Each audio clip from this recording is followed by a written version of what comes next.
Bom dia, a paz do Senhor. Nessa manhã eu gostaria de ler com vocês um texto escrito pelo pregador britânico Charles Spurgeon. Ele que é considerado o príncipe dos pregadores devido aos seus grandes sermões escritos lá no século XIX.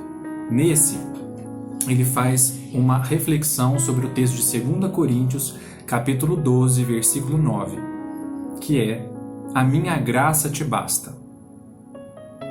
Se nenhum dos santos de Deus fosse humilhado e sujeito às provações, não conheceríamos tão bem nem metade das consolações da graça divina.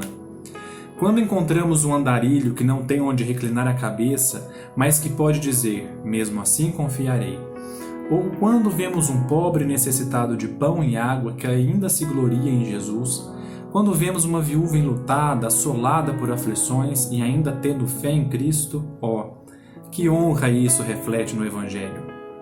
A graça de Deus é exemplificada e engrandecida na pobreza e nas provações dos crentes. Os santos resistem a todo desalento, crendo que todas as coisas cooperam para o seu bem e que, entre todas as coisas aparentemente ruins, afinal florescerá uma verdadeira bênção que, ou seu Deus operará um rápido livramento, ou com toda certeza o sustentará na provação enquanto assim lhe aprover. Esta paciência dos santos prova o poder da graça divina. Há um farol em alto mar. A noite está calma. Não posso dizer se sua estrutura é sólida ou não. A tempestade precisa desabar sobre ele e só assim saberei se continuará em pé. Assim é com a obra do Espírito Santo. Se ela não fosse cercada por águas tempestuosas, em muitas ocasiões não saberíamos que é forte e verdadeira. Se os ventos não soprassem sobre ela, não saberíamos o quanto é firme e segura.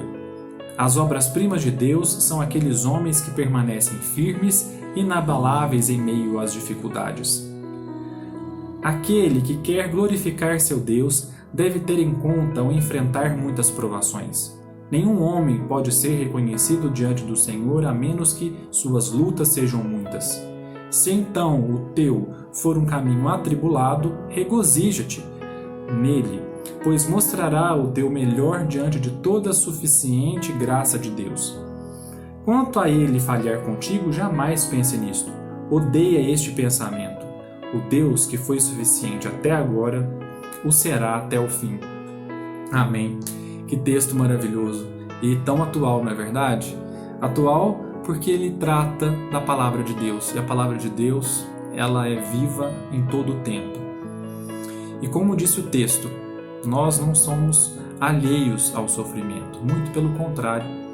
É em momentos de lutas, de tribulações, de dificuldades que nós somos forjados, somos provados e ao final vamos crescer. Como vamos saber se somos fortes ou não? Assim como ele deu o exemplo do farol.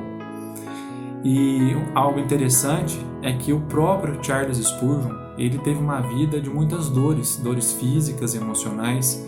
Ele, aos 25 anos, ele já apresentava aquela doença chamada gota, o reumatismo.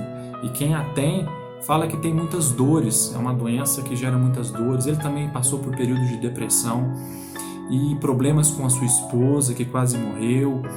E ele morreu jovem, aos 57 anos. Mas, com tudo isso, ele ainda é considerado o príncipe dos pregadores. Levou multidões lá na Inglaterra, na Europa do século XIX, ouvindo a palavra de Deus. E tudo isso porque ele tinha um foco na eternidade.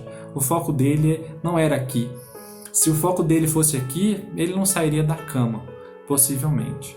Mas ele tinha um olhar além e ele entendia que a graça de Deus bastava. Que a graça de Deus possa bastar na minha vida e na sua vida. Essa é a minha oração nessa manhã e que Deus te abençoe e te dê uma semana abençoada. Amém.